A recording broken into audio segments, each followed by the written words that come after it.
Oh wow, there's almost no glare. Look how thin this thing is, pretty wild. So I have one of the new EliteBooks here. This is actually an X360 model, and this thing has some pretty extreme battery life, which is probably the thing I'm most interested in. I've seen some early numbers on this that have it just under 20 hours of battery life for video watching, which is pretty wild. So yeah, this is an X360 model 1040G11 2-in-1. So you're having some pen input, you're able to flip it around and use it as a tablet. There will be an EliteBook 1040G11 non-X360 model as well, but if you want the versatility of a multi-purpose device that can behave like a tablet and like a laptop, then you're going to be looking at this X360 model. So here's the unboxing experience, go beyond. Now obviously we have the latest AI features built in, Windows and HP. They've included a pen for pen input, obviously. Pen is metallic with a little cover over the charge port, button on the top, as well as 2 buttons down below. Tiny little Type-C cable to charge up the pen. And then we have a tool for the removal of the pen nib when you need to replace it. Also in the package, we have our power brick, which in this case is quite small and slim. The braided USB Type-C charge cable. This guy here is going to deliver 65 watts of power, and they've also included an extension cable in case you need to be further away from the wall. So here is the device, and it is cool to the touch right away. We have a metal build, again, targeted at business users, road warriors, people who get a lot of use and function out of their main device, in this case, an X360 device. It's actually kind of a nice color. It's a little lighter than your typical silver aluminum, almost towards white, which is going to be good for the resistance of fingerprints and smudging. Obviously, we have the latest HP branding there as well. We have some versatility with ports, a full-size HDMI port, 2 Thunderbolt ports, as well as a microphone in, headset out analog jack.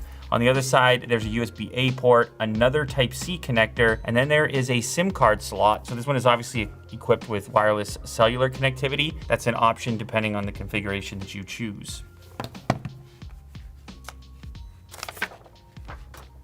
Oh, wow. So the display is extremely matte. I don't know how well you guys are going to pick this up, but there's almost no glare coming off of it at all. Now, remember, this is configurable with a couple of different display solutions. You can either get this one, which is 400 nits touch display. There's also a non-touch option. You can get bright view or anti-glare. Obviously, we're looking at the anti-glare here, and it's one of the strongest anti-glare displays that I've seen. If you choose the OLED model, you'll be looking at 2.8K resolution. Of course, with the business focus built in here, you've also got HP Wolf security options, including HP Wolf Protect and Trace, and also HP Sure Recover Gen 5. Of course, it's also got one-touch access to Microsoft Copilot with a dedicated key. Now, all of this AI workload is actually powered by this new Intel Core Ultra chip that's inside the X360. Now, here's something that's pretty cool. The PC will actually adapt to how you're using it. If it's on your lap, the PC temperature will reduce by 5 Celsius for comfort. And then when you get to a tabletop and there's proper ventilation for the system, it'll go right back to maximum performance mode. I really like the gray color of this keyboard. Look how thin this thing is when you just hold it out like this. It's pretty wild. So the weight of the device is coming in at 3.06 pounds, and the maximum height is 17.45 millimeters. It's obviously one of these designs that's thinner in the front than it is in the back. We also have a manual cover for the front-facing camera, so I can just shift this over in order to cover that up. Trackpad in the center, glass trackpad, very smooth, and the keyboard color, it's not black, it's a dark gray. The benefit here is you're gonna be able to see the backlighting come through a little bit better, but also it will be resistant to smudging and dirt from constant use. So obviously you've seen lighter keyboards and what can happen in those cases. Very sturdy chassis, not too much flex.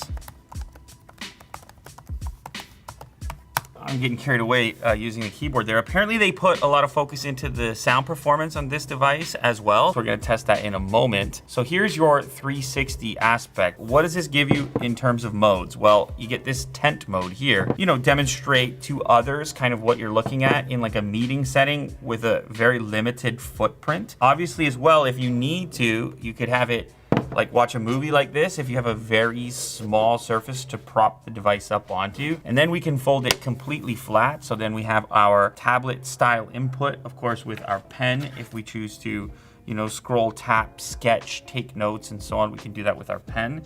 The pen also has a beautiful magnetic attachment, so you don't lose it. It has a spot that you can always put it, that it will go. Using my touchscreen here, and there's something about using a touchscreen when it's a matte device, a completely matte device, you get a different, I don't know if you guys can hear that, but you get a better feedback, more of a paper type of input as opposed to something that's glossy where you become very aware that you are writing or sketching on glass. This one, less so. So their official claim is up to 19 hours of video playback battery life, 19 hours and 34 minutes in their testing while using the speakers. Now, speaking of watching video while using the speakers, why don't we do that? I grew up in a tough neighborhood. And we used to say you can get further with a kind word and a gun than you can with just a kind word.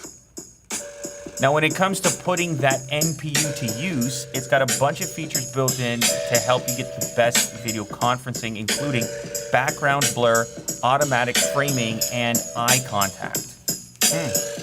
Now, if you're using something like Zoom, the AI is not only gonna just work to make you look better, but it's also gonna help with voice leveling using something called adaptive dynamic voice leveling. This is gonna give you the optimal voice clarity based on the environment that you're in and the other noises that you're competing with.